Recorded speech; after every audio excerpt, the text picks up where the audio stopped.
Bonsoir à toutes et tous, bienvenue au 19h30. En titre, la réception des cantines électorales à la Sénat et à la Cour constitutionnelle. Les deux institutions tiennent l'opération en synergie d'action. La journée de ce lundi a été entièrement consacrée au convoyage de ces plis nécessaires à la compilation des résultats dans le but de leur publication mercredi déjà. Chez les observateurs internationaux du scrutin, la discipline de groupe entraîne des concertations en vue de la déclaration primaire attendue déjà mardi.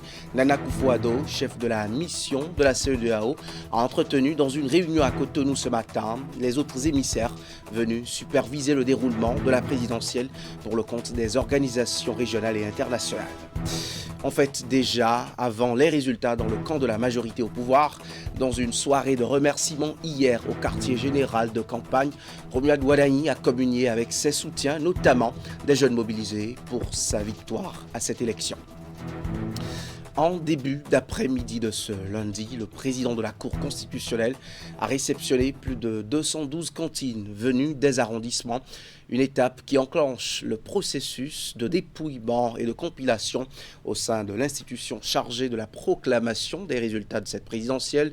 Le convoyage enclenché par la Commission électorale nationale autonome suit son cours jusqu'à la réception de la dernière cantine. Je vous invite à suivre Hervé Zinzindouroué, chef service de la planification des élections à la Sénat, et professeur Dorothée Sosa, président de la Cour constitutionnelle, au micro Canal 3 Bénin de Esther Tofa et Simon Roulon. On attendait déjà depuis hier soir les premières cantines, surtout les cantines provenant des centres de vote, pas très éloignés de Cotonou. Mais nous sommes heureux que cela intervienne déjà ce lundi. Comme vous le voyez, nos équipes sont en place, donc le travail commence immédiatement. Et je vois que nous pourrons aller très vite et c'est une bonne chose. La Cour ne peut pas proclamer les résultats définitifs avant de recevoir les résultats provisoires de la Sénat. Et quand nous allons recevoir ces résultats, nous allons les croiser avec ce que nous obtiendrons ici, à partir de notre dépouillement.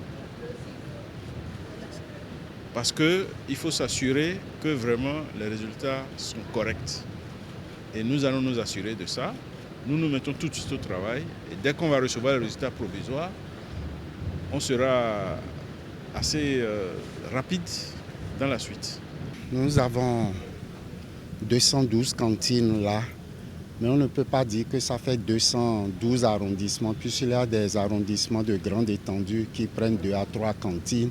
Donc nous avons un registre de décharge et un pointage simultané sera fait par l'équipe de la Sénat et de la Cour jusqu'à la fin. Juste après ce déchargement, aussitôt, il y aura encore un deuxième et un troisième. Et c'est sans interruption. Okay. 571 arrondissements et zones sont entendus. Mais on ne peut pas donner le nombre de cantines. Quand vous prenez le 12e arrondissement, ça fait 4 cantines. Il y a Godomé, Parakou et Abomey-Calavi qui prennent plusieurs cantines, compte tenu de la constitution de pli qui doit venir à la Cour constitutionnelle. Au lendemain de ce scrutin présidentiel, les différentes missions internationales présentes au Bénin pour observer le déroulement de cette élection se sont retrouvées dans la matinée de ce lundi à Cotonou pour une rencontre de concertation.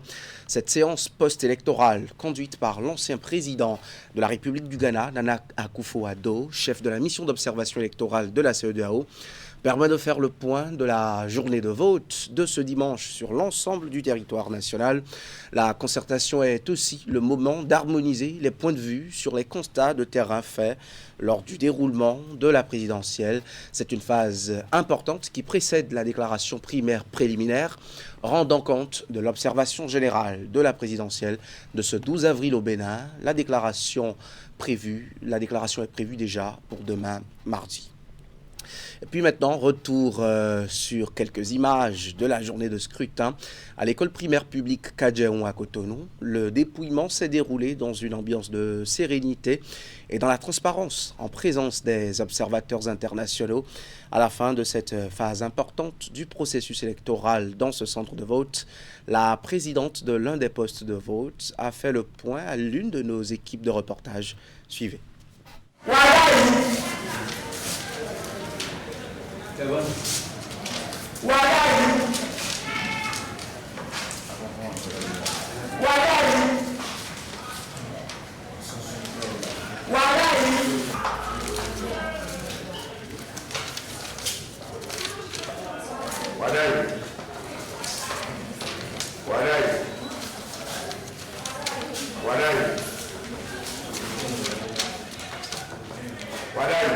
Ça s'est bien passé toute la journée, ça s'est bien passé, on n'a pas eu de problème aucun.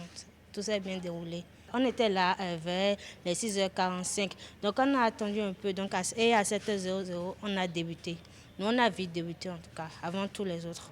On a fini à 16h00, mais les finalités nous ont un peu retardé. Donc il est à peine 17h30, donc c'est bon. Le matin, il n'y a pas eu assez de monde, mais avant la fin, il y a eu des gens qui venaient. Donc ça a fait que certains n'ont pas pu voter parce qu'on a clôturé un peu. On a clôturé à 16h00, mais on a laissé 2 personnes voter à 16h02. Donc on a clôturé à 16h02. On ira à l'arrondissement déposer l'une et procéder aux vérifications des matériels de travaux. Après ça, on ira imager et c'est fini comme ça. Même constat dans les centres de vote de la ville de Bohican. Le dépouillement s'est déroulé dans les règles de l'art, en présence des acteurs requis. À la suite de cette étape, le matériel électoral et les plis ont été convoyés dans les arrondissements pour la suite des opérations. Dans quelques bureaux de vote sillonnés par l'équipe de reportage, pas d'incident majeur à signaler, comme le confirment ici des agents et des votants rencontrés. On vient de finir le dépouillement. FCBI et 11 et Wadaï a eu 96. On a eu 9 bulletins. Après ce dépouillement, on va passer au remplissage des fiches qu'on va arranger. Bon, on a bien commencé, on a bien aussi terminé. Il n'y a pas d'incident majeur. On a passé déjà au dépouillement. Comme vous avez constaté au tableau, on a Wadaï qui a 73 points et l'audio Paul Ronquet à 9. On a enregistré bulletin nul 9. Nous avons fermé l'isoloir à 16h00. Nous sommes en train de rendre compte, nous allons mettre les accessoires dans l'une, remplir les PV et fini. Quand nous avons fini l'étape là, on embarque tout dans l'une et puis on convoie vers l'arrondissement. Moi, je suis un représentant du duo Wadaï Talata. Dans le dépouillement, on a constaté que le duo Wadaï Talata lui a obtenu au moins 13 points. Et l'autre, Paul Ronquet, lui, 9 points. Et on a enregistré aussi les bulletins nuls aussi. J'ai fait le tour, J'ai fait le tour de ma circonscription. J'ai fait Bohican, j'ai fait Djidja, j'ai fait Agbanjou, à Bomé. Les élections, le vote s'est passé dans la paix et la tranquillité, sans incident majeur. Ils sont en train de faire le dépouillement. Tout a été respecté dans l'ordre de la discipline. J'ai vu le représentant de 2 candidats qui sont là, la Cour constitutionnelle est là, tout le monde, dans la tranquillité, la paix. Devant moi, j'ai vu remplir les fiches et c'est dans la courtoisie totale. Le message aux Béninois, c'est de rester à l'écoute pour ce qui va venir. Nous sommes les yeux braqués à la Sénat. Des personnalités qui ont voté à Parakou se sont livrées à la presse à la fin du processus de vote. On écoute quelques-unes d'entre elles. C'est d'abord une impression de fierté d'avoir pu atteindre cette étape capitale de l'évolution de la démocratie dans notre pays, qui voudrait que le peuple s'exprime dans le choix libre et volontaire de ses dirigeants. Je suis très heureux d'avoir pu accomplir avec des membres de ma famille ce devoir ce matin. Mes impressions, la première chose, c'est que je suis très émue.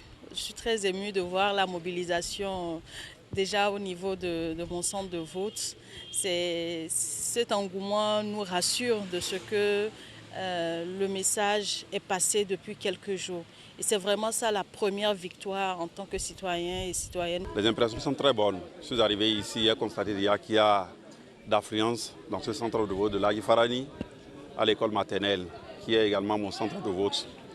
Effectivement, je viens d'accomplir donc mon devoir de citoyen. J'ai voté, j'ai fait mon choix. J'ai décidé donc de choisir qui va nous diriger. Et c'est ce à quoi donc j'invite aussi les autres compatriotes qui ne l'ont pas encore fait, d'aller choisir pour les 7 années à venir celui qui va présider à la destinée de notre pays. Comme je l'ai dit tout à l'heure, au chef quartier et également au roi du village, c'est de continuer à sensibiliser pour que les populations sortent et qu'elles puissent sortir massivement pour exprimer leur vote.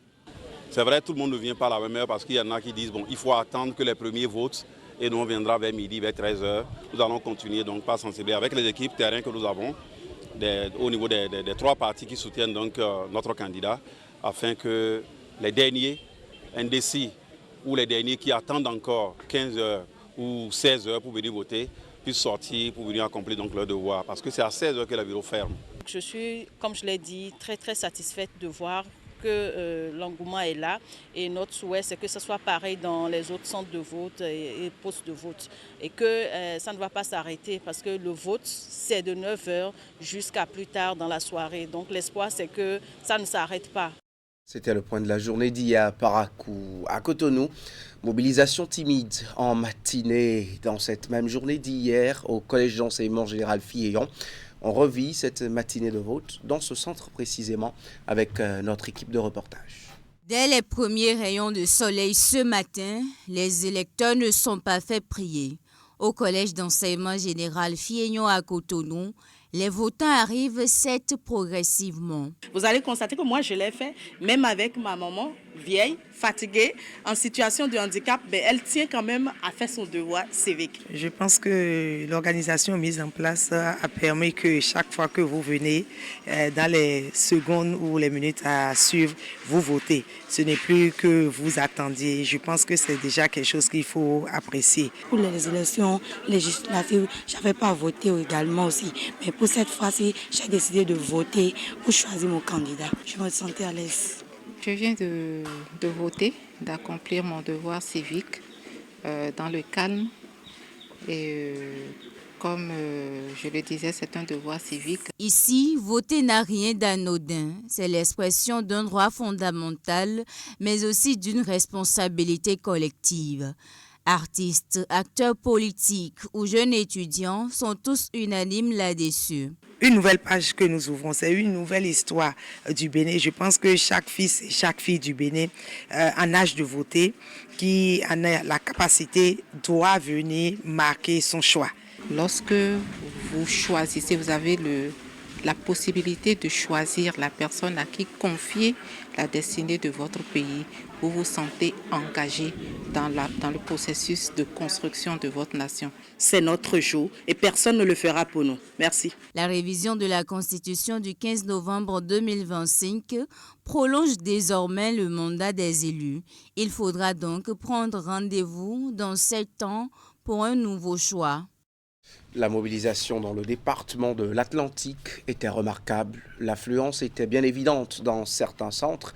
D'autres bureaux de vote ont reçu moins de votants à Ouida, Toribosito, Alada et Kwamansé. Voici le point de Teddy Goudalo et Moufid Sagboura.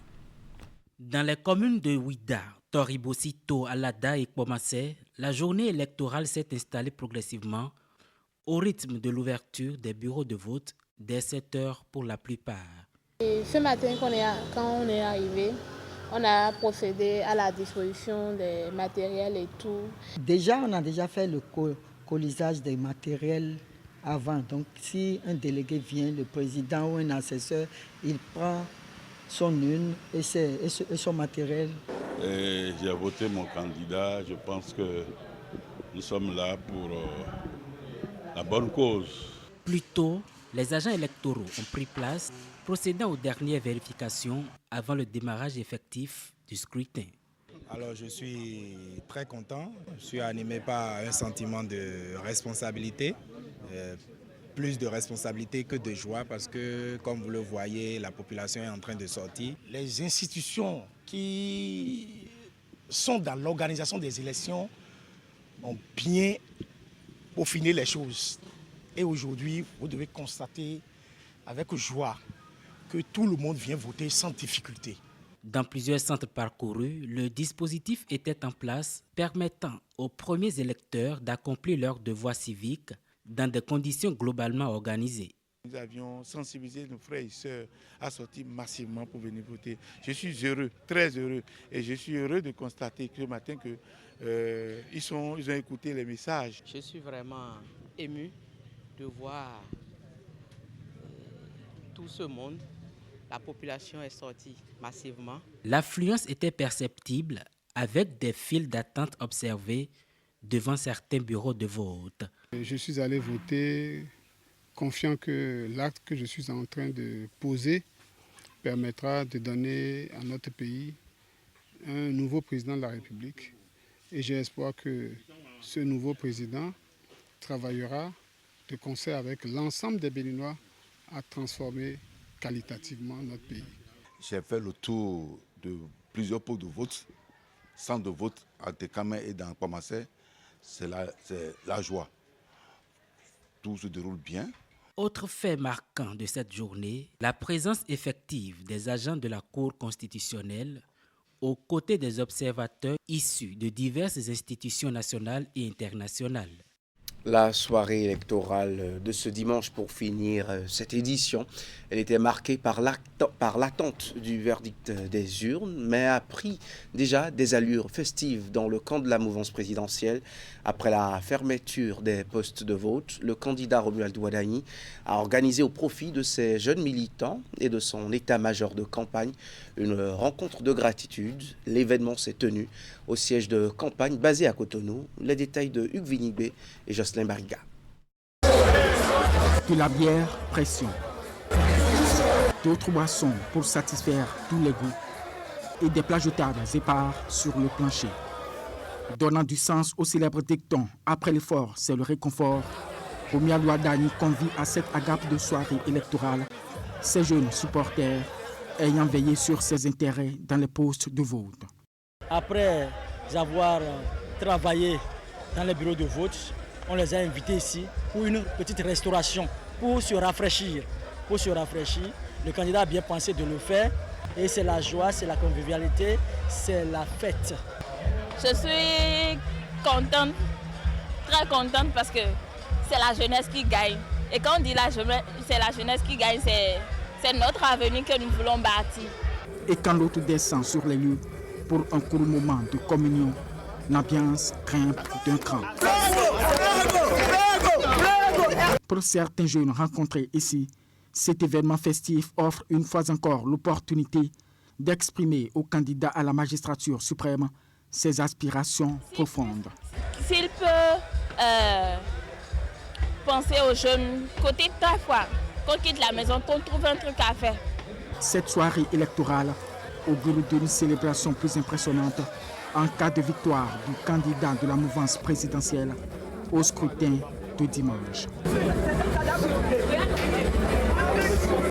Merci d'avoir suivi ce journal qui est à sa fin. À 20h, c'est l'info continue. Dans 10 minutes, Wahab Ali Para discute des enseignements à tirer de cette présidentielle organisée hier dimanche au Bénin. Les deux invités, Armand Videgla et Jock Adamando, merci d'être au rendez-vous sur Canal 3 Bénin.